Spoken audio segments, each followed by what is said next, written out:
So tayo po ay nagagalak sa Diyos sapagkat tayo'y Kanyang binigyan ng patuloy na kalakasan upang patuloy na makita ang Kanyang mabuting kalooban sa bawat isa sa atin.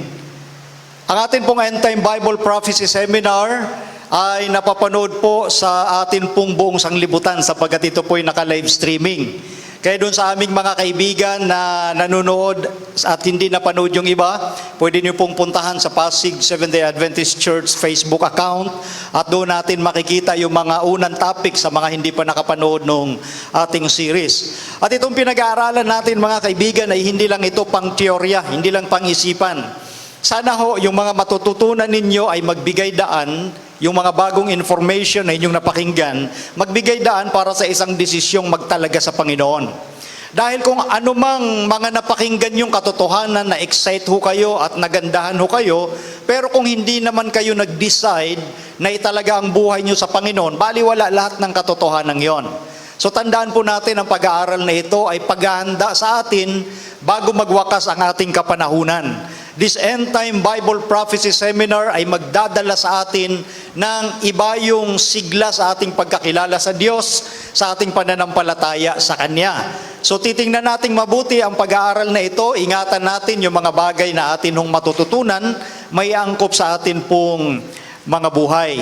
So amin pong patuloy na hinahangad na dito'y magkaroon tayo ng unawa sa nais ng Panginoong Diyos na ating maintindihan bago magwakas ang ating kapanahunan. Itong mga topic natin, dugtong-dugtong po ito since day one. Yun pong the end from Babylon hanggang yung kagabi, sa ikapitong gabi kagabi na ating tinalakay, yun pong may kinalaman sa paniniwala doon po sa immortality of the soul, na wala pala sa Biblia yon. So ang ating pinag-aaralan sa End Time Bible Prophecy Series ay maaring bago sa pandinig ng mas nakakarami sapagkat ito yung madalas nating sabihin, ang tema po natin ay hindi popular na tema kumpara doon sa mga popular teachings ng karamihang Christian denominations at iba't ibang relihiyon. Bagamat sinasabi natin, ang katotohanan ay hindi popularity. Ang katotohanan, mananatiling katotohanan, popular man yan o hindi. Ngayon, ang katotohanan ito ay magdadala sa atin sa buhay na walang hanggan. Kaya hindi nakapagtataka po sa Biblia, sa loob ng 7 gabi na ating natalakay na, may mga tao na hindi alam, karamihan sa kanila. Sabi nga po ng Biblia, ang lahat ng nangananahan sa lupa ay magsisisamba sa dragon at sa hayop. Yun po yung dapat nating ingatan, yung nadadaya ang ating isipan sa mga popular na mga bagay o konsepto na atin pong naririnig. Kaya nga ito'y kaiba, itong ating Bible Seminar, sapagkat ito po yung katotohanang pilit itinatago ni Satanas sa isipan ng marami. Kaya ngayong gabi naman, ang ating pag-uusapang paksa ay may kinalaman sa the truth about hell. Anong sinasabi ng Biblia? Ano yung katotohanan patungkol sa usapin ng impyerno? Kasi may mga taong nag-iisip, maraming mga tao, karamihang mga tao ngayon nag-iisip na ang impyerno na nagliliyab, nag-aapoy, dagat-dagatang apoy, nandito na. Ang sabi ng iba, nasa kailalaliman ng lupa yan. Na yung mga masasamang taong namamatay, diretso na daw agad doon. Tinutusta sila ng napakahabang panahon at yun ay walang katapusan. Isipin nyo yun mga kaibigan. Isang sitwasyon na iniisip ng marami na sa kasalukuyan ang impyerno ay nagliliyab na. Nagliliyab patuloy at yung mga namatay na masasama nandoon. Nahihirapan sila ng walang katapusan. Yan po ay popular na turo at popular na paniniwala sa kasalukuyang panahon. Yung Biblia ba ay sumasang-ayon sa ganong isipan na ngayon may impyerno na sa kasalukuyan? At yung masasama ba talaga ay nagliliyab na ngayon? Nahihirapan na ba sila sa kasalukuyan sa impyerno ng apoy? Kagabi kung inyong naalaala, sa pagdating ng ating Panginoon, tatawagin yung mga nasa libingan, kapwa, matuwid at masama. Ito'y nagbibigay sa atin ng hint na yung mga masasama nasa libingan. Yan yung kagabi nating tinalakay patungkol sa immortality of the soul. Yung paniniwala tungkol sa mga namatay. Na yun pala yung mga patay nasa libingan. Wala yung ma-espiritu na buhay pa, yung conscious separate entity. Walang ganun sa Biblia. Sa tinalakay natin kagabi, tayo mismo ang tinutukoy na kaluluwa.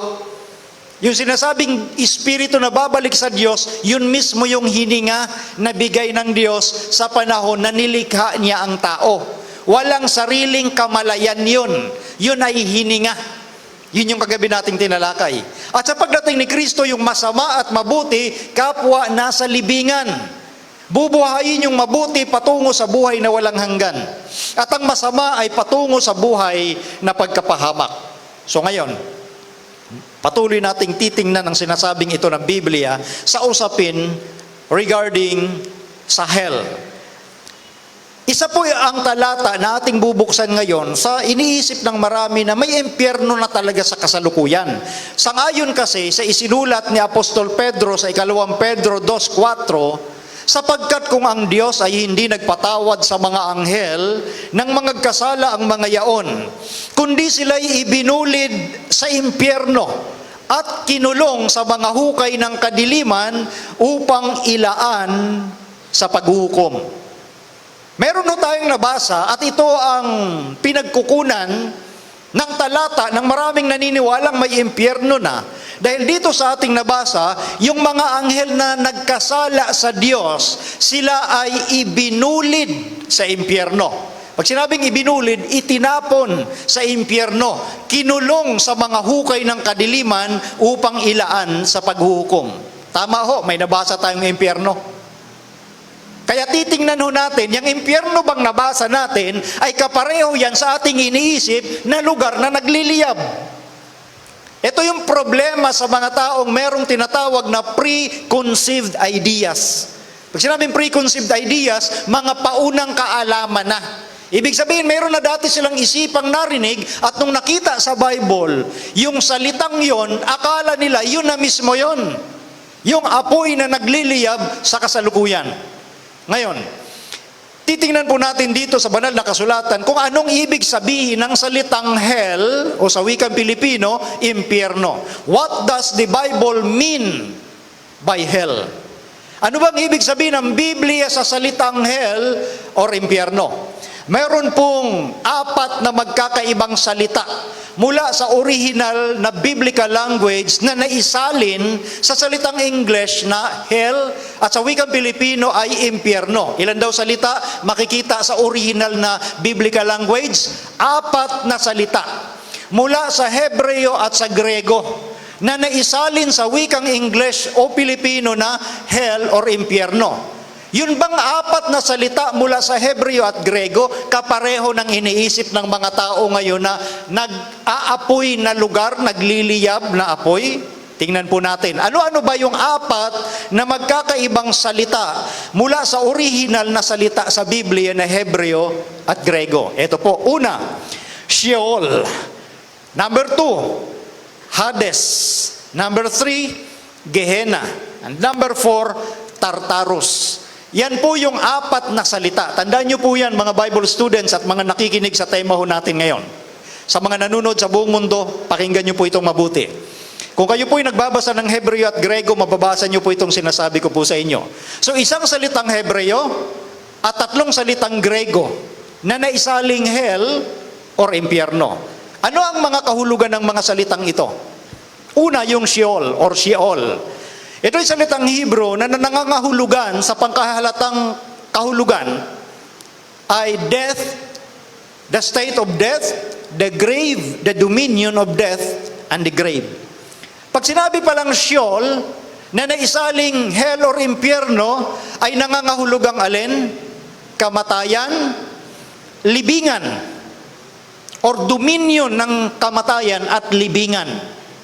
Yun yung kanyang pakahulugan. Kagaya po nito, babasahin natin sa Genesis chapter 37 verse 35. Ito ay patungkol kay Jacob. Masamang balita ang dumating kay Jacob. Namatay daw yung kanyang anak na si Joseph ang nagbigay ng balita ay yung mga anak din niya na nagbenta kay Joseph. Hindi alam ni Jacob. Ang sabi rito, at nagsitindig ang lahat niyang mga anak na lalaki at babae upang siya'y aliwin. Aliwin si Jacob sa kalungkutan. Datapwat tumanggi siyang maaliw. At kanyang sinabi ni Jacob, sapagkat lulusong akong tumatangis sa aking anak hanggang sa Sheol. At tinangisan siya ng kanyang ama. Ano sabi dito ni Jacob sa kanyang kalungkutan nang malaman na namatay na si Joseph? Yun ay gawa-gawang balita ng kanyang mga anak na nagpahamak sa kanilang kapatid. Tatangisan, tumangging maaliw si Jacob, mahal na mahal niya si Joseph, at tatangisan niya si Joseph hanggang saan? Sa Sheol. Ibig sabihin, hanggang mamatay si Jacob, tatangisan niya ang kanyang anak na si Joseph. Hindi naman nangangahulugan yan, mga kapatid, mga kaibigan, na pupunta si Jacob sa impyerno. Kasi ang salitang Sheol, isa sa salita sa Hebreo na ginamit, isinalin sa salitang hell or impyerno. So nangangahulugan ba na si Jacob pupunta ng impyerno? So ang Sheol, nangangahulugang libingan o kamatayan. Dominion of death and grave. So hindi nangangahulugan pag Sheol, isang lugar na nag-aapoy. Ito po'y libingan ayon sa banal na kasulatan. Ngayon, pangalawa, Hades. Hades means, ito'y salitang Grego, literally that which is in darkness, hidden, invisible, obscure, and applies to the unseen world or the abode of the dead. Sa madaling salita, pag sinabing Hades, equivalent ito ng salitang Sheol sa Hebreo na nangangahulugan ding libingan, abode of the dead. Kaya nga hidden, invisible, darkness, yan yung lugar ng kamatayan, unang libingan. So pag Hades, hindi nangangahulugang nagliliyab na lugar. Tandaan nyo, ang Hades ay isang salitang Grego na ginamit din na isalin sa salitang hell or impyerno. Hades, it is the Greek equivalent of the Hebrew Sheol and therefore means the grave or the dominion of death and the grave. Pareho lang. Ito ang talata, sabi sa Gawa 2:27. Sapagkat hindi mo iiwan ang kaluluwa ko sa Hades, nititiisin man ang iyong banal na makakita ng kabulukan. Itong sinasabing ito ng apostol na si Pedro ang nagsasalita, quoted ito sa Old Testament, meaning sinipi niya ito sa matandang tipan. Mababasa ito sa awit 16 verse 10. Ang eksaktong salitang ito na hindi mo iiwan ang kaluluwa ko sa Hades. Nititiisin man ang iyong banal na makakita ng kabulukan. Ito'y patungkol kay Jesus Christ. Patungkol ito sa kamatayan ni Kristo na hindi siya mananatili doon sa Hades. Ang sabi sa verse 31, palibhas ay nakikita na niya ito ay nagsalita tungkol sa pagkabuhay na mag-uli ni Kristo. Ipinaliwanag ni Pedro dito sa New Testament kung anong ibig sabihin ng kanyang binanggit. Hango niya yon sa awit 16:10 patungkol kay Kristo, na siya'y hindi pinabayaan sa Hades ni ang kanyang katawan ay hindi nakakita ng kabulukan. Di ba namatay si Kristo, 3 araw lang nabuhay siya. Nasaan yung kanyang katawan? Sa Hades. Hindi naman nangangahulugan na si Kristo ay napunta ng impyerno nung siya'y namatay, di ba? So ang Hades ay hindi nangangahulugang nagliliyab na lugar. Dahil si Kristo ay napunta rin sa Hades at hindi iniwan yung kanyang bangkay na mabulok dahil 3 araw binuhay siya ayon sa propesiya. So 2 salita na yan, mga kaibigan at mga kapatid. Sheol at Hades na isaling hell or impyerno, hindi nangangahulugang lugar na nag-aapoy, kundi libingan. Ganyan ang pagkagamit ng Biblia. Hindi ko kinakailangan lumagpas tayo sa gustong sabihin ng Biblia. Dahil pag lumagpas tayo, yun ay haka-haka na ng tao. Ang tawag doon, speculations. You are guilty of speculations, mga haka-haka, kung hindi natin panghawakan kung ano yung tunay na nilalaman ng sinasabi ng Biblia. Si Jacob, hindi napunta ng impyerno. Si Jesus, lalong hindi napunta ng impyerno. Ang ibig sabihin, libingan. Isa pa. Isa pang salita sa Grego, ang tawag, gena.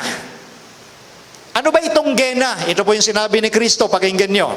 Matthew chapter 5, verse 22. Ito'y analogy, comparison nito doon sa gena at sa future na hell. Ang sabi rito, at ang sino mang magsabi, ulul ka, ay mapapasapanganib sa impyerno ng apoy.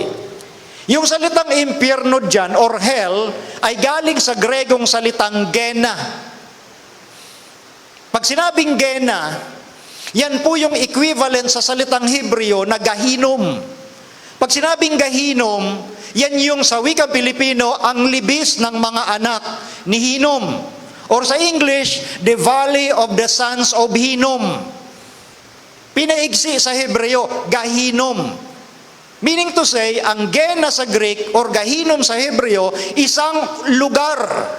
Anong lugar itong gena na ginamit ni Kristo na comparison sa future na hell? Meaning, nung binabanggit ito ni Kristo, wala pa yung lugar na literal na nag-aapoy na sinusunog yung masasama. Kundi ang tinutukoy niya isang lugar na gena. Ito pang isang talata. Matthew 5:29. At kung ang kanan mong mata ay nakapagpapatisod sa iyo, ay dukitin mo at iyong itapon. Sapagkat may mapapakinabang ka pa na mawala ang isa sa mga sangkap ng iyong katawan at huwag ang buong katawan mo ay mabulid sa impyerno. Gena ang ginamit din dyan. Ulitin ko, ito'y analogy ni Jesus Christ, itong gena na ito, itong lugar na ito, analogy niya tungkol sa future na hellfire. Meaning wala pa yung impyernong lugar na nag-aapoy. Analogy ito, pagkukumpara niya sa future hellfire. Tingnan niyo po ito. Ang Gehenna, or Gena, or Gahinom, applies literally to the valley of Gehenna, malapit sa Jerusalem, where in Christ's day, all kinds of refuse were cast, including the carcasses of beasts and the unburied bodies of criminals. Ito palang Gena, mga kaibigan, mga kapatid, ay isang lugar sa southwest ng Jerusalem. Ang Gena na yan ay isang lugar na pinagtatapunan ng mga bangkay ng hayop. At maging nung mga bangkay ng mga kriminal na walang nagkiklaim, dyan tinatapon. At yung Gena na yan, continuous nilalagyan ng yung sulfur para tuloy-tuloy na mag-apoy yung lugar, masunog yung mga bangkay doon. Merong historical record ang Bible, bakit ganun yung sitwasyon ng Gena na nasa timog kanlurang bahagi ng Jerusalem. Merong historical background yan. Kasi ang Gehenna or Valley of Hinnom na nakasulat sa Old Testament, diyan ginagawa yung karumaldumal na gawain noon ng mga Hudyo sa pangunguna ng kanilang hari na sunugin ang kanilang mga anak na lalaki at babae, hinahandog sa kanilang Diyos-Diyosan na si Molech. Pinapaigsi ko na lang ang information, mababasa nyo sa 2 Chronicles chapter 28 verse 3 at sa iba pang mga talata ng Biblia. Ano? Yung mga Hudyo sinusunog, hinahandog yung kanilang mga anak na lalaki at babae sa Diyos-Diyosang si Molech? Yes. Yan ang historical background yan. Ang lugar na yun ang tawag, ang libis ng anak ni Hinnom, or Valley of the Sons of Hinnom, or Gahinom sa Hebreo, at pinaigsing Gena or Gehenna sa Greek. Merong karumaldumal na pangyayari doon. Kaya nga ito ang sabi ni Propeta Jeremias, at kanilang itinayo ang mga mataas na dako ng topet na nasa libis ng mga anak ni Hinnom. Yan na yung Gehinnom na Gena na kinote ni Kristo, libis ng mga anak ni Hinnom, upang sunugin ang kanilang mga anak na lalaki at babae sa apoy na hindi ko iniuutos o pumasok man sa aking pag-iisip. Nakita niyo po yung karumal-dumal na ginagawa ng mga backslide ng mga Hudyo? Kaya ang lugar, ang tawag doon, Valley of the Sons of Hinnom or Gena or Gahinom. Yun yung tinutukoy ni Kristong lugar na laging nag-aapoy. Yun yung comparison niya, yung analogy niya sa future hellfire na hindi mapipigil yung apoy hanggat may sinusunog. Ito po, pakinggan nyo sa pagkasalin sa Complete Word Study Bible, Jeremiah 7:31, and they have built the high places of Topheth, which is in the valley of the son of Hinnom, to burn their sons and their daughters in the fire. And verse 32, kaya't narito, ang mga araw ay dumarating, sabi ng Panginoon, na hindi na siya tatawaging Topheth o ang libis ng anak ni Hinnoman, kundi ang libis ng patayan. Sapagkat sila'y mga glilibing sa Topheth hanggang sa mawala ng dakong mapaglilibingan. Yun yung kwento ng Gehenna. Sinumpa ng Diyos yung lugar na yon. At doon nga sinusunog yung mga bangkay ng hayop o yung mga kriminal na wala nang nagkiklaim. Laging nag-aapo yung Gehinnom na yon na nasa timog kanluran ng Jerusalem. Yan yung kwento, sinumpa ng Diyos yan hanggang sa mawalan ng dakong mapaglilibingan. Ang tawag na doon, the Valley of Slaughter, ang libis ng patayan. So yun yung tinutukoy ni Kristo na Gehenna. Hindi literal na sa kasalukuyan may isang malawak at dagat-dagatang lugar na nag-aapoy na sinusunog yung masasama. Hindi pala yun ang tinutukoy ng salitang Gehenna. So pangatlong salita na yon. Ang Hebrew isa, Sheol. Sa Grego, Hades. Pangatlo, Gehenna. So sa tatlong yon, wala pa tayong nakitang definition na isang lugar na dagat-dagatang apoy na may sinusunog na masama. Hindi yon ang sinasabi ng Biblia. At panghuli, ito yung pang-apat na salita sa Biblia. Itong binabanggit sa nabasa natin kanina sa 2 Pedro 2:4 na yung mga anghel ibinulid sa impyerno. Ang original na salita nun sa Grego ay hindi Hades, hindi Gehenna, kundi Tartarus.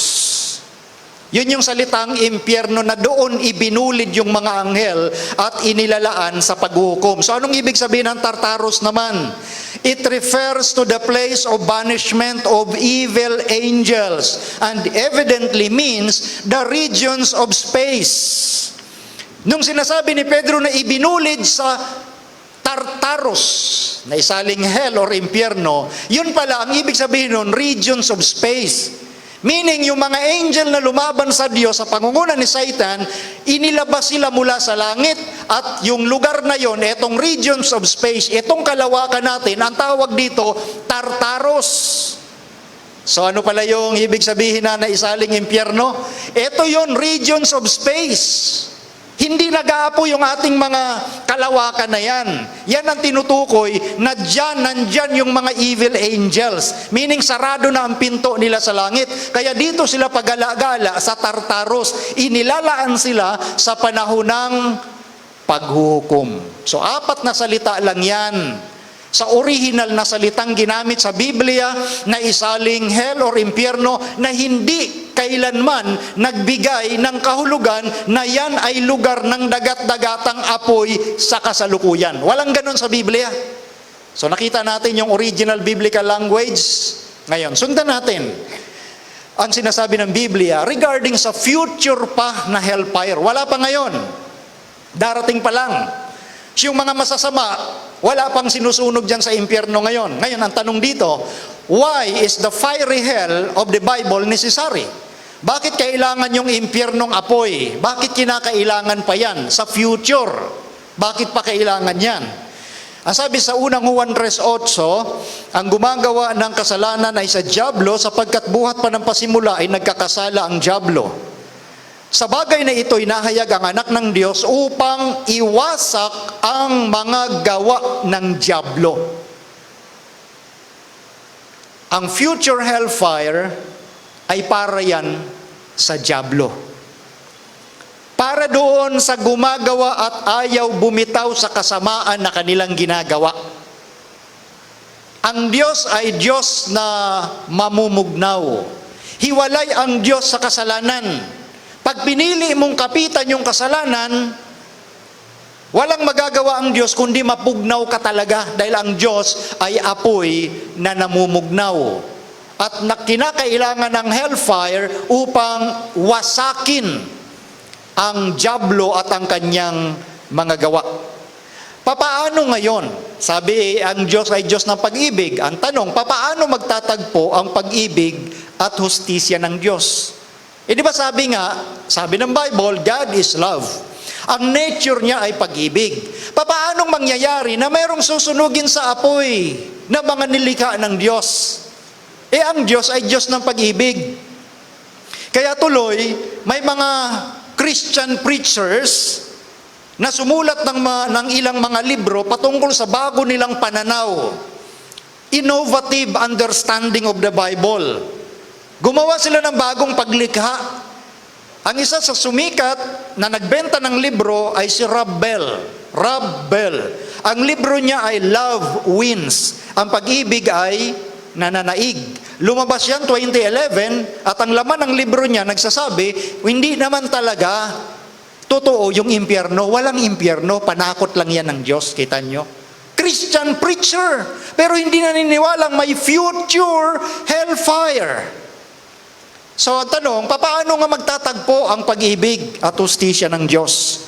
Sabi sa awit 85:10, kaawaan at katotohanan ay nagsalubong, katwiran at kapayapaan ay naghalikan. Sa Diyos ho, ang mercy at ang truth, nagsasalubong yan.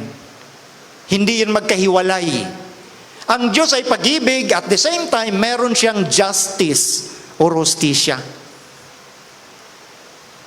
Ang Diyos ay Diyos ng kapayapaan. Ang Diyos ay Diyos ng katwiran.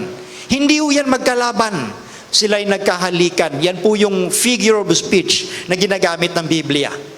So ang Diyos ay Diyos ng pag-ibig at meron siyang ilalapat na justice para ma-preserve niya ang universe. Tatlong bagay na dapat nating pag-isipan. Una, walang dinadalang sinuman ang Diyos sa impyerno. Yan ang dapat nating tandaan.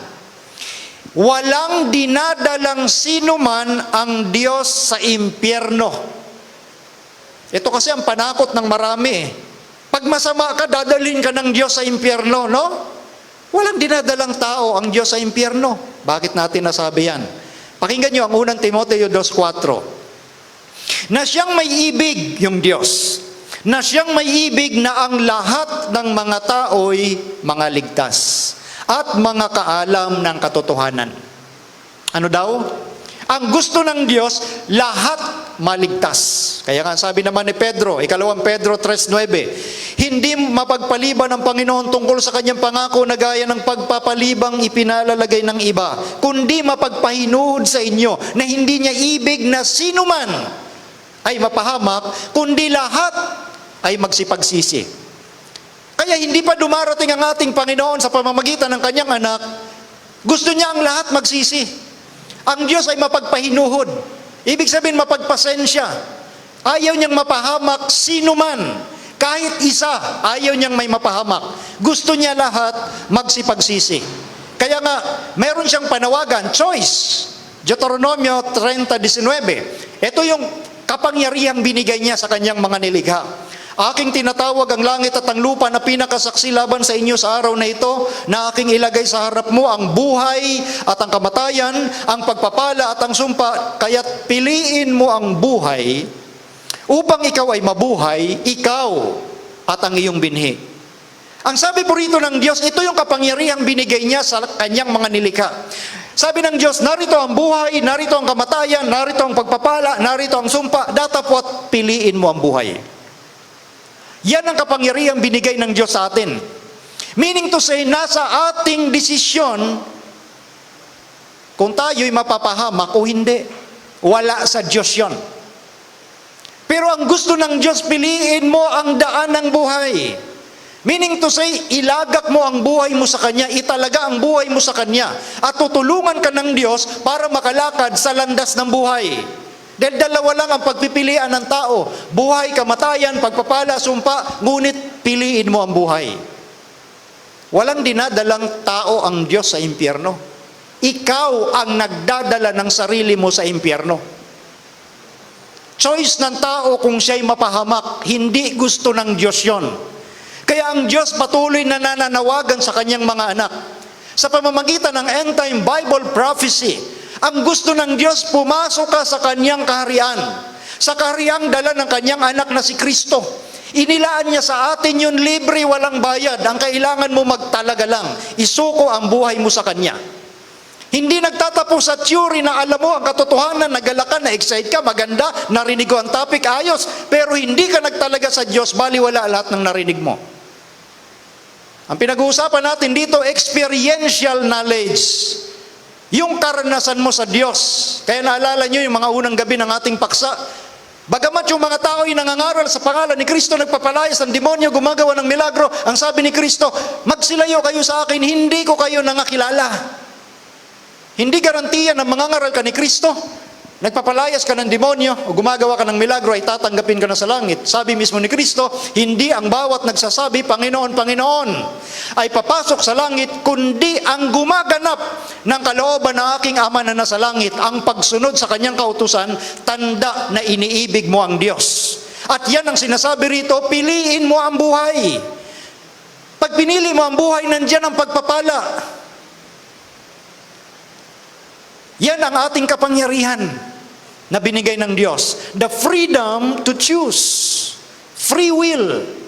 So doon sa punto ng sinabi natin sa una, walang dinadalang sino man ang Diyos sa impyerno. Ikaw ang pumipili kung saan ka pupunta.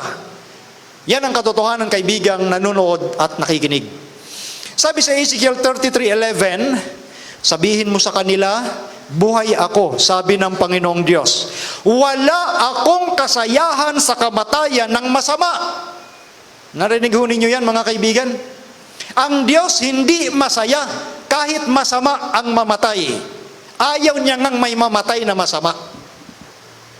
Hindi siya masaya. Tayo, tuwan-tuwa tayo pag may masamang napapahamak, di ba? Hindi pa nga napapahamak, gusto nating mapahamak na kasi masama. Ganon katindi ang pag-ibig ng Diyos. Maging kamatayan ng masama, hindi siya masaya. Ang sabi niya, kundi ang masama ay humiwalay sa kanyang lakad at mabuhay. Manumbalik kayo na mula sa inyong masasamang lakad, sapagkat bakit kayo mga mamatay, o sambahayan ni Israel? Yan ang yearning ng Diyos. Yan ang marubdob na damdamin niya. Bakit kayo mamamatay?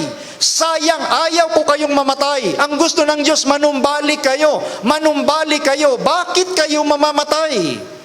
Yan ang result ng pagpili ng tao. Narito ang buhay, narito ang kamatayan, narito ang pagpapala, narito ang sumpa. Ngunit piliin mo ang buhay. Bakit kayo kinakailangang mapahamak? So sino ang nagdadala sa tao sa kapahamakan at impyerno? Tao mismo, hindi ang Diyos. Yan ang dapat nating makita sa pag-aaral na ito. Pangalawang punto, ang hindi pagkakaloob ng Diyos ng buhay na walang hanggan sa masasama ay kabutihan ng Diyos sa kanila. Ulitin ko. Ang hindi pagkakaloob ng Diyos ng buhay na walang hanggan sa masama ay kabutihan ng Diyos sa kanila. O hindi na nga binigyan, Brother Melvin, ang buhay na walang hanggan, kabutihan pa rin ng Diyos sa kanila. Yes! Bakit kabutihan ng Diyos sa kanila? Pansinin niyo mga kaibigan ng logic. Kung ang tao, wag na lang sa tao, ibigyan natin ng comparison at analogy, yung isang mikrobyo. Ang mikrobyo ba masaya na lumagay siya doon sa sikat ng araw? Of course not.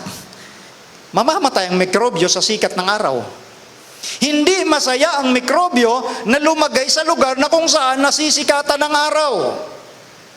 Meaning to say, ang tao kung ayaw sa Diyos, hindi nga siya magiging masaya doon sa lugar na yon. Bakit siya pipilitin ng Diyos na ilagay sa isang lugar na hindi siya magiging masaya? Pakinggan nyo, sabi sa Kawikaan 8:36, Ngunit siyang nagkakasala laban sa akin, ay nagliligaw ng kaniyang sariling kaluluwa. Silang lahat na nangagtatanim sa akin ay nagsisiibig sa kamatayan. Ibig sabihin, yung silang lahat na nangagtatanim, yung mga nagagalit sa Diyos, ang iniibig nila ay alin? Kamatayan. Kaya hindi, ang kabutihan pa rin ng Diyos kung hindi sila bigyan ng buhay na walang hanggan. Kasi ayaw nga nila sa Diyos. Hindi sila masaya na malantad sa liwanag ng Diyos. Katulad ng isang bakterya na ayaw malantad sa liwanag dahil siya ay mapapahamak. Ang sabi pa rito, Apokalipsis 22:11. Ang liko ay magpapakaliko pa. At ang marumi ay magpakarumi pa. At ang matuwid ay magpakamatuwid pa. At ang banal ay magpakabanal pa. Yung liko ay tuloy-tuloy ang pagiging liko niyan. Yung marumi, tuloy-tuloy ang pagpapakarumi niyan. Dahil hindi sila masaya na kasama ang Diyos. So kung bakit hindi sila mabigyan ng buhay na walang hanggan, dahil nga hindi sila masaya na kasama ang Diyos. Tingnan pa natin yung pangatlong punto.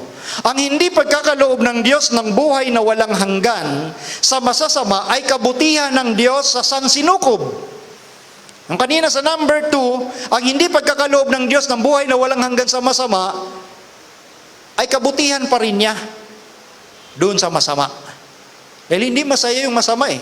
Sa pangatlong punto, ang hindi pagkakaloob ng Diyos ng buhay na walang hanggan sa masasama ay kabutihan ng Diyos sa universe. Bigyan natin ng isang talata na sinasabi sa Biblia. Isaiah 26 verse 10. Magpakita man ng awa sa masama, hindi rin siya matututo ng katuwiran. Sa lupain ng katuwiran ay gagawa siyang may kamalian at hindi niya mapapansin ang kamahalan ng Panginoon. Nakita natin yung hypothetical situation. This is hypothetical, yung sinulat na ito ni Isaias. Meaning to say, hindi pwedeng mangyari. For the sake of discussion or for the sake of example, sinabi niya ito. Na magpakita man ng awa sa masama. Let's say for example, yung masama pinilit ng Diyos, dinala sa langit sa kaligtasan. Sa lupain ng katwiran, gagawa pa rin siyang may kamalian at hindi niya mapapansin ang kamahalan ng Panginoon. Nakita niyo yan mga kaibigan, mga kapatid? Kaya kabutihan ng Diyos sa kanila at kabutihan sa sansinukob. Dahil kapag may masamang pinilit dalhin sa langit, babalik uli ang tao sa dating malalang sitwasyon. So parang isang halimbawa lang, for example, yung isang tao may sakit na gangrena. Yung gangrena, yun po yung malubhang sakit na kumakain ng laman. Okay? Nadiscovery ng doktor na si Juan de la Cruz may gangrena sa paa. At ang payo ng doktor, putulin natin yung paa mo para hindi kumalat at kainin ang buo mong katawan. Sasabihin ba nung pasyente, Doktor, ang lupit mo naman. Puputulin mo ang paa ko. Nakita niyo yung punto, mga kaibigan, mga kapatid? Kakainin ang buong katawan mo ng gangrena. At bago mangyari yun, yung paa mo putulin agad para hindi kumalat ang mikrobyo. Ganon ang Diyos sa sansinukob. Ayaw niya na pag may isang mikrobyong nakapasok, lalala at babalik uli tayo sa masamang kalagayan. Kaya ito po ang sinasabi sa Isaiah 26:10, magpakita man ng awa sa masama, sa lupain ng katwiran ay hindi rin siya matututo. Sa lupain ng katwiran gagawa siyang may kamalian at hindi niya mapapansin ang kamahalan ng Panginoon. Meron na bang impyerno sa kasalukuyan? Kanina natin sinabi, wala pa. Ngunit ito ang future fire hell na binanggit na rin ni Kristo sa Matthew chapter 13 verse 40. Kung paano ang pagtipon sa mga pangsirang damo at pagsunog sa apoy, gayon din ang mangyayari sa katapusan ng sanglibutan. Itinulad naman dito yung pagtipon sa pangsirang damo. Susunugin kailan? Sa katapusan pa ng sanglibutan. Susuguin ng anak ng tao ang kanyang mga anghel at kanilang titipunin sa labas ng kanyang kaharian ang lahat ng mga bagay na nakakapagpapatisod at ang mga nagsisigawa ng katampalasanan at sila'y igagatong sa kalan ng apoy. Diyan na nga ang pagtangis at ang pagngangalit ng mga ngipin. Kailan yan? Sa future pa. Wala pa ngayon. Mangyayari pa lang. Kaya sinabi rin ni Pedro, ikalawang Pedro 3:7, ngunit ang sangkalangitan ngayon at ang lupa sa pamamagitan ng gayon ding salita ay iningatang talaga sa apoy na itinataan sa araw ng paghuhukom at ng paglipol sa mga masama. Yung salitang itinataan, Sa ibang salin, sa English, ang nakalagay, reserve. Kasi wala pa nga. Reserve unto fire against the day of judgment and perdition of ungodly men. So yung impyernong apoy, wala pa. Sa future pa. Walang nagliliyab ngayon na impyernong isang lugar na sinusunog na ang mga masasama. Wala pa. Ang mga masasama na sa libingan, magkakasama sila ng mga mabuting mga namatay. Wala pang impyernong nagliliyab sa kasalukuyan. Saan makikita ang impyerno? Di ba sa katapusan ng sanglibutan, pero saan makikita? Saang lugar? Ang sabi ng iba, may narinig daw yung mga naghuhukay sa ilalim ng lupa na mga naghihirap na mga boses na tumatagoy, nasa ilalim daw ng lupa yung impyerno. Siguro yung mga naghukay na yun, nananaginip.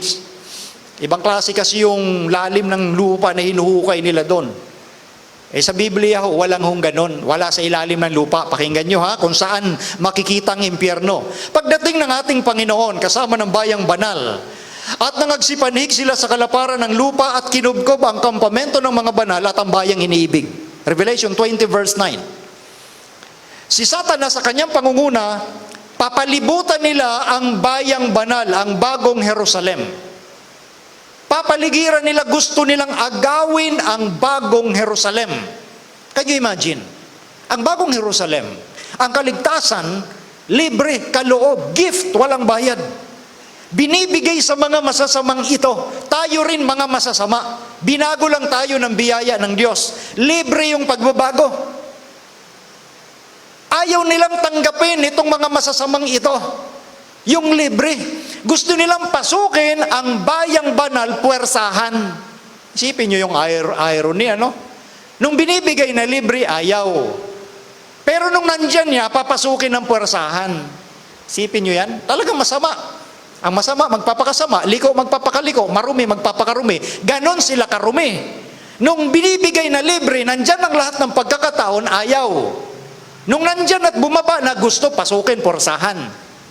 Nung nangangaral ang mga lingkod ng Diyos, ayaw pakinggan. Darating ang panahon, sabi sa Amos 8:11-12, na magkakaroon ng kagutom. Kagutom hindi sa tinapay, kundi sa salita ng Diyos, at saka naman maghahanap ang mga tao at mapakinggan ang salita ng Diyos, ngunit hindi na nila masusumpungan. Yes, darating ang panahong yon. Propesiya sa Amos 8:11 at 12, na magkakaroon ng famine, kasalatan, kagutom sa buong mundo sa salita ng Diyos. Ngunit huli na ang lahat. Bakit ganun ang tao? Kung kailan nandyan, babaliwalain. Kung wala na, tsaka hanap-hanapin. Ngayon po, persahin nilang pasukin ang bayang banal. At ang sabi sa verse 9 ng chapter 20, at bumaba ang apoy mula sa langit at sila'y nasupok. Ayan, dyan yung impyerno. Saan yung impyerno? Dito rin sa ating sanglibutan. Pagdating ng ating Panginoon at maigawad na niya yung kanyang paghatol, yung mga masasama, bababaan ng apoy, hindi galing dito sa lupa ang apoy galing sa langit. Bumaba ang apoy mula saan? Anong sabi ng Biblia? Mula sa langit. So walang impyerno sa ilalim ng lupa, nasa langit pa yung apoy, naka-reserve. Sabi ng apostol na si Pedro, naka-reserve para sa masama, itinataan sa araw ng paghuhukom. So saang lugar mangyayari ng impyerno sa future? Dito rin sa ating sanglibutan. Sapagkat ang apoy na yon, lilinis ng lahat ng mga bakas ng kasalanan sa ating sanglibutan. Babaguhin ang ating planetang Earth sa pamamagitan ng apoy na galing sa langit. So yung future hellfire, manggagaling ang apoy sa langit at itong mundo, ito mismo ang susunugin ng apoy na yon. So, ang tanong nakasunod, gaano naman katagal mag-aapoy ang impyerno? Di ba ang popular beliefs, yung impyerno daw, wala kang katapusan, tutustahin dyan. Ang lupit walang katapusan. Nagkaroon ka ng walang hanggang buhay sa apoy. Imagine niyo po yun. Ito ang sagot ng Biblia. Malakias 4:1 at patuloy. Sapagkat narito ang araw ay dumarating na nagniningas na parang hurno, at ang lahat na palalo at ang lahat na nagsisigawan ng kasamaan, magiging parang dayami. At ang araw na dumarating ay susunog sa kanila, sabi ng Panginoon ng mga hukbo. Stop muna tayo rito. Ikinumpara yung mga masasama sa dayami. Naintindihan naman natin kung anong ibig sabihin ng dayami. Di ba? Nakakita naman tayo kung paano nasusunog ang dayami at mabilis ang pagkasunog ng dayami. Ang dayami nga, pag sinindihan mo ng konting apoy, bilis kumalat yan at mabilis masupok. Ikinumpara ang masasama sa dayami. Ang dayami ho, hindi nag-aapoy magpakailanman. Ang dayami, pag naging abo, wala na rin yung apoy. Tuloy natin. Na ano pat hindi mag-iiwan sa kanila ng kahit ugat ni sangaman. At inyong yayapakan ng masasama sapagkat sila'y magiging, anong sabi dyan? Abo sa ilalim ng mga talampakan ng inyong mga paa sa kaarawan na aking gawin, sabi ng Panginoon ng mga hukbo. So ang mga masasama magiging abo. Itinulad saan? Dayami. Sa isang iglap, magiging abo ang masasama. Yan ho ang sabi ng Biblia. Hindi ho sabi ni Brother Melvin o ng Seventh-day Adventist yan. Sabi ho ng Panginoong Diyos. So tanggalin nyo na sa isipan nyo ang impyerno in the near future na walang katapusang susunugin ang mga masasama. Wala hong ganun sa Biblia. So ano ang ibig sabihin ng salitang magpakailanman o walang hanggan? Brother Melvin, baka nagkakamali ka kasi sa Biblia ang apoy walang hanggan.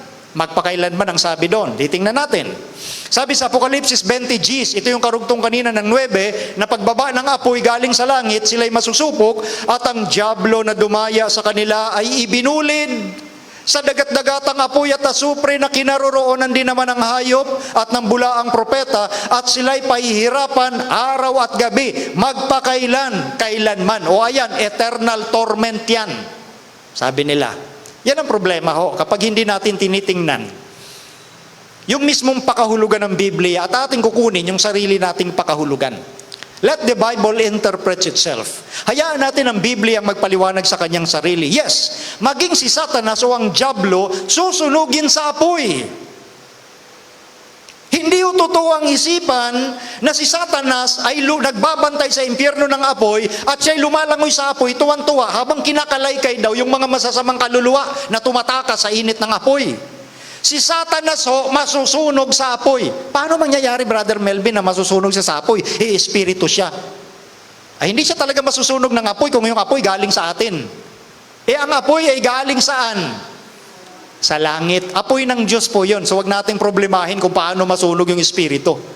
Masusunog si Satanas doon. Magtatapos ang kanyang kapangyarihan. Ibubulid siya sa dagat-dagatang apoy. Sila'y pahihirapan araw at gabi magpakailanman, kasama nung mga masasamang ayaw sa libre na kaligtasan na alok ng Diyos. Pero paano natin ma-reconcile? Forever, eternal. Walang katapusang susunugin, sabi ng Biblia. Tingnan nyo ha, kung paano ginagamit yung salitang magpakailanman, yung eternal, kung paano ginagamit sa Biblia. Isang example sa Judas 7. Gayon din ang Sodoma at Gomora. At ang mga bayang nasa palibot ng mga ito na dahil sa pagpapakabuyo sa pakikiapid at sa pagsunod sa ibang laman, ay inilagay na pinakahalimbawa na sila'y nagbabata ng parusang apoy na walang hanggan. Yung Sodoma at Gomora, sinunog ng Diyos ng alin? Apoy na walang hanggan. Ngayon, ang Sodoma at Gomora ba nagliliyab pa dahil ginamit ay apoy na walang hanggan? Wala na. Actually, hindi nga alam ng mga tao kung saan ngayon ang Sodoma at Gomora. Pero ginamitan siya ng alin? Apoy na walang hanggan. Pag sinabing walang hanggan, walang katapusan sa kanyang direktang kahulugan. Pero ang Biblia ho, may sariling context kung bakit ito ginagamit. Ito pa, dagdagan pa natin. Ikalawang Pedro 2:6, at pinarusahan niya ng pagkalipol ang bayan ng Sodoma at Gomora na pinapaging, ano sabi? Abo nang maging halimbawa sa mga nagsisipamuhay na masama. Kita nyo, naging abo, pero ang ginamit na apoy na walang hanggan. Ganito kasi yun mga kapatid, mga kaibigan at sa mga nanonood sa atin sa internet. Ang salitang walang hanggan ay galing sa Grekong salitang aionion. Aeon. Walang hanggan. Ang salitang walang hanggan or aionion, depende po sa pinagkakapitan. Kapag ang walang hanggan ay ikinapit sa mga mortal, tayo po mga mortal, ang walang hanggan may katapusan. Pag ang walang hanggan ikinapit sa mga bagay, sa mga kahoy, sa mga nagliliyab na bagay, may katapusan yan. Pero kapag ang walang hanggan ay ikinapit sa Diyos, literal dahil ang Diyos walang katapusan. So meaning to say, ang salitang walang hanggan depende sa pinagkakapitan. Pag ikinapit sa bagay, tao o mga bagay sa sanlibutan, may katapusan kapag nakain na ng apoy yung kanyang kinakain. Kaya ang Sodoma at Gomora ay naging abo. Bagamat ginamit sa kanya ay apoy na walang hanggan. Pag natapos ng kainin ng apoy yung kanyang sinusunog, tapos na rin yung walang hanggang apoy. Meaning to say, ang apoy hindi matatapos hanggat meron pa siyang sinusunog. Yun ang paggagamit ng Biblia. Okay, isa pang halimbawa. Ito naman ay sa Exodo 21:6. Ang salita naman gagamitin, magpakailanman. Para mga synonym walang hanggan, magpakailanman. Pakinggan niyo po ang paggagamit ng Biblia ng salitang magpakailanman. Exodo 21:6, kung magkagayoy, dadalhin siya ng kanyang Panginoon sa Diyos at dadalhin siya sa pinto o sa haligi ng pinto at bubutasan ng kanyang Panginoon. Bubutasan ng kanyang Panginoon. Ito po ay bilang backgrounder, ito po ay batas patungkol doon sa alipin o servant. Yung Lord o yung kanyang amo, dadalhin siya sa kanyang Panginoon. Dadalhin siya sa pinto ng kanyang Panginoon, sa haligi ng pinto. Bubutasan ng kanyang Panginoon ang kanyang tainga ng isang pambutas at paglilingkuran ng alipin, paglilingkuran niya siya, yung kanyang Panginoon, magpakailanman. Nakita niyo yan mga kapatid? Yung servant, meron silang ritual na ginagawa, yung servant, bubutasan yung kanyang tainga, at yung servant na yon tanda na meron siyang Panginoon na kanyang paglilingkuran, at maglilingkod siya sa kanyang amo. Anong gamit ng Biblia? Magpakailanman. Yung alipin ba na yun, mabubuhay ng magpakailanman? Of course not. Meaning to say, ginagamit yung sa Biblia, yung salitang magpakailanman, hanggat nabubuhay ang tawag doon, magpakailanman. Magpakailanman siyang maglilingkod sa kanyang amo hanggat siya'y nabubuhay. Ang salitang magpakailanman natatapos kapag yung tao namatay na. So nakita ninyo kung paano ginagamit ng Biblia yung walang hanggan at magpakailanman? May katapusan. Okay? Isa pa. Sa unang Samuel 1:22, ito ay patungkol kay Ana. Ngunit si Ana ay hindi umahon sapagkat sinabi niya sa kanyang asawa, hindi ako aahon hanggang sa ang batay mahiwalay sa suso. At kung magkagayoy aking dadalin siya upang siya'y pakita sa harap ng Panginoon at tumahan doon magpakailanman. Ito ay patungkol kay Ana at sa kanyang anak na itinalaga sa Panginoon. Sino yung anak ni Ana?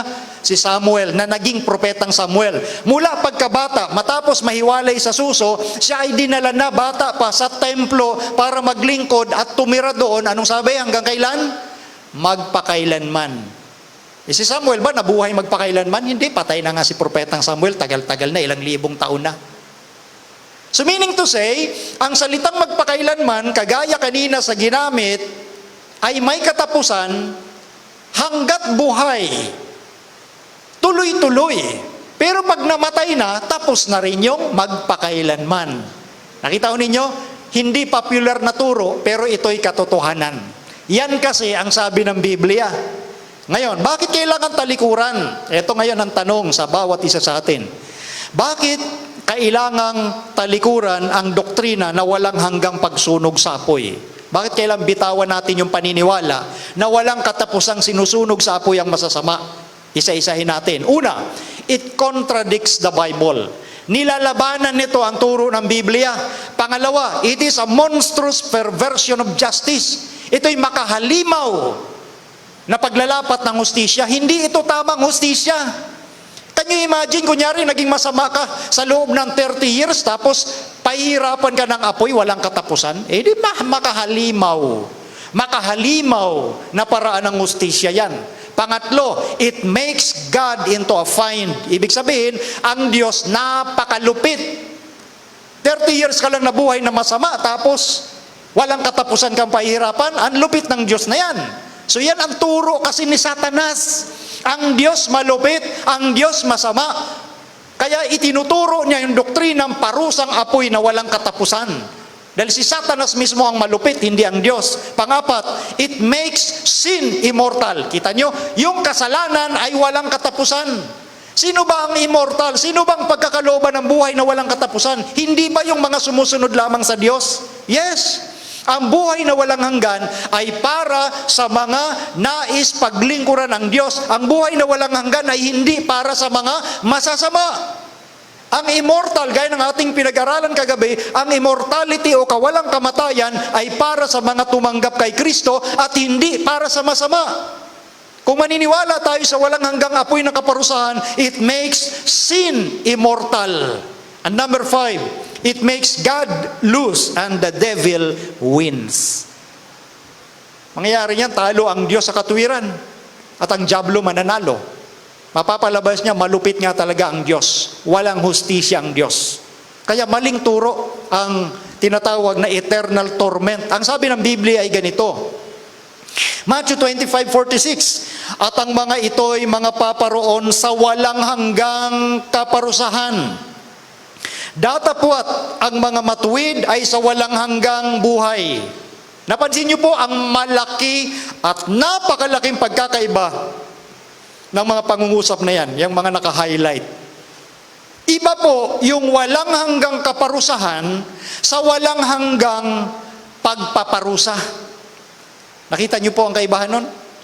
Pag sinabing walang hanggang kaparusahan, meaning yung resulta walang hanggan. Nailapat na yung apoy, yung result nun walang hanggan. Hindi po sinasabi dyan walang hanggang pagpaparusa. Pag sinabing walang hanggang pagpaparusa, tama sila, walang katapusan nga na sinusunog sa apoy kasi pagpaparusa. Sa wikang Pilipino pa lang nakikita na natin ang malaking pagkakaiba. So ang ginamit ni Kristo na salita, walang hanggang kaparusahan, meaning na-achieve na. Natapos na, resulta yan ng inilapat na justice, tapos na yung mga yan. Iba sa salitang pagpaparusa. Datapwat ika, ang mga matuwid ay sa walang hanggang buhay. Sino lamang ang mayroong walang hanggang buhay? Yung mga matuwid, hindi ang mga masasama. Kaya ito ang dapat nating maintindihan, mga kapatid, mga kaibigan, sa end-time Bible prophecy. Itinutuwid natin yung mga maling isipan tungkol sa hell or impyerno at sa walang hanggang kaparusahan sa apoy. Iba ho ang sinasabi ng Biblia. So masisisi ba ang Diyos kapag napahamak ang tao sa impyerno? Hindi. Kasi nga pag-ibig ng Diyos yun eh. Pakinggan nyo ha. Matthew 23:37. O Jerusalem, Jerusalem, na pumapatay sa mga propeta at bumabato sa mga sinusugo sa kanya. Makailang inibig kong tipunin ang iyong mga anak gaya ng pagtitipo ng inahing manok sa kanyang mga sisiw sa ilalim ng kanyang mga pakpak ay ayaw kayo. Ang lahat ng paraan ay ginagawa ng Diyos sa mga tao. Ikinumpara niya ang kanyang sarili sa inahing manok na pagsapit ng dapit hapon ay tinitipo ng inahing manok yung kanyang mga sisiw sa ilalim ng kanyang mga pakpak para bigyan sila ng proteksyon. Ako'y tuwan-tuwa dahil ako'y laki ring probinsya, nakikita ko pagka magtatakip silim na, yung mga inahing manok talaga'y tinitipon yung mga sisiw niya sa ilalim ng kanyang mga pakpak. Protektado yung kanyang mga sisiw. Hindi mapapahamak ang kanyang mga sisiw. Itinulad ng Diyos ang kanyang sarili sa inahing manok. Pilit niyang tinitipon yung kanyang mga anak. Ayaw niyang may mapahamak kahit isa. Pero sinong umayaw? Yung pilit tinitipon, ayaw talaga ng tao. Ayaw talaga ng masama. Kaya nga, sabi pa ng Panginoon, John 5:40, at ayaw kayong magsilapit sa akin upang kayo'y magkaroon ng buhay. So sino talagang ayaw? Ang tao. Ang taong binigyan na ng Diyos ng lahat. Libreng kaligtasan, kapangyarihan para makasunod, ngunit ayaw talaga ng tao. Ang buhay na walang hanggan, mga kapatid, mga kaibigan, ayon sa 22:17, ang paanyaya ng Panginoon ay ganito. At ang nakikinig ay magsabi, halika. At ang nauuhaw ay pumarito. Ang may ibig ay kumuhang walang bayad ng tubig ng buhay. Ang paanyaya ni Kristo ay isang napakagaang paanyaya. Ang tao mahilig talaga sa libre, ngunit ito lang ang libreng inaayawan ng tao. Ang tao mahilig sa libre, okay lang yun. Pero kung ang libreng inoffer na ng Diyos, inayawan mo pa, ay hindi ka nga masamang kasama ang Diyos. Hindi ka masaya na kasama ang Diyos. Kaya hindi po ang Diyos ang nagdadala sa tao sa impyerno. Ang desisyon mong umayaw sa Diyos, yan ang nagdadala sa iyo sa kapahamakan. Ang gusto ng Diyos, walang mapahamak kahit isa, kundi ang lahat ay magkaroon ng buhay na walang hanggan. Pinipilit ko kayong tipunin na katulad ng inahing manok sa ilalim ng kanyang mga pakpak, yung kanyang mga sisiw. Ayaw kayo. That is why, mga kapatid, mga kaibigan, sa Bible prophecy na ito, sinasabi natin paulit-ulit, nalaman natin yung katotohanan, nalaman natin yung gusto ng Diyos. Ngunit kung mananatili yan na nasa isipan lang natin, na excited tayo, yes, napakinggan ko, ang ganda. Ngunit kung hindi ka mag-decide na tanggapin ng Diyos, mula sa mga oras na ito, baliwala lahat ng napakinggan nyo na yan. Ang gusto ng Diyos ay magkaroon tayo ng experiential knowledge. Yung karanasan sa Kanya na makakasama mo ang Diyos habang ikay nabubuhay, nakikita mo yung Kanyang malasakit sa iyo, sa iyong pamilya, sa lahat ng iyong mga kaibigan, sa mga mahal mo sa buhay. Gusto ng Diyos na maging halimbawa ka sa kanila para sila'y mabiyayaan din ng kabutihang ipinakita sa iyo ng Diyos. Paano mo maipakita ang kabutihang iyon kung ikaw mismo ayaw mag-decide na tanggapin ng Diyos? Kung ikaw mismo nahihiya sa sarili mo na lumakad ayon sa katotohanan? Kung ikaw mismo nag-aalinlangan dahil meron ka pang iniisip na gustong gawin, na ayaw ko pang sumama sa ganito o ganyan dahil baka merong sasabihin ng iba sa akin. Ang iniisip ng tao ay kung ano ang sasabihin ng iba at kung ano at hindi kung ano ang sasabihin ng Diyos sa Kanya. Nakakalungkot, di ba? Kaya ang paanyaya ng Panginoon, halika. Ang nauuhaw, pumarito. Ang may ibig, kumuhang walang bayad. Libre. Huwag mo nang hintayin sa punto na sa panahon ng pagdating ni Kristo at namulat ang iyong mga mata, kasama ka ni Satanas na pupuwersahing pasukin ng bayang banal. Which is hindi mangyayari dahil bababa ang apoy galing sa langit at kasama kang masusupok sa hellfire in the near future. This is the Bible truth about hell. Ito po yung turo ng Biblia tungkol sa usapin ng impyerno. Ang impyerno wala pa sa kasalukuyan, pero darating sa panahon ng paghuhukom ni Kristo at ayaw ni Kristong mapunta ka doon. Kung mapunta ka man doon, sarili mong desisyon yan. Mahal ka ng Diyos, kaibigan. Hari nawa, magdesisyon ka ngayong gabi na kilalanin ang katotohanan, mabuhay batay sa ninanais ng Diyos at tinitiyak ng Diyos sa iyo. Mabubuhay ka sa kapayapaan, mabubuhay ka sa kagalakan, sa gitna ng pagdurusa o mga suliranin na kakaharapin mo kasama ni Kristo. Ngunit ang tinitiyak ni Kristo, sasamahan kanya sa gitna ng apoy ng pagdurusa habang naghihintay sa kanyang malapit ng pagdating upang ang kapayapaan ng Diyos maging karanasan mo mula ngayon hanggang sa walang hanggan. Pagpalain tayong lahat ng Diyos sa gabi pong ito.